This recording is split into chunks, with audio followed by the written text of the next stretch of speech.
طول الوقت كلمة رسايل دي بقت في حياتنا، يجينا رسالة، بنبعت رسالة، مستنيين رسالة، بس يعني أغلبنا الوقت ده كله نسيوا حاجة مهمة قوي، إن في رسائل من ربنا بتجيلنا.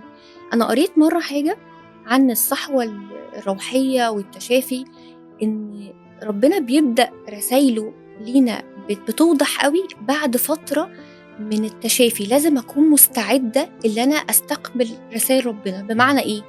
كل الناس اللي حصل لهم تشافي على مر المسجات اللي بعتت لي، رسائل اللي بعتت لي، وعلى مر التجارب اللي حواليا، كلها بتقول إن هم أكتر ناس اتعرضوا للألم، وأكتر ناس اتوجعوا، وأكتر ناس بعد فترة معينة من التشافي ابتدوا يشوفوا ربنا أو رسائل ربنا بشكل أوضح.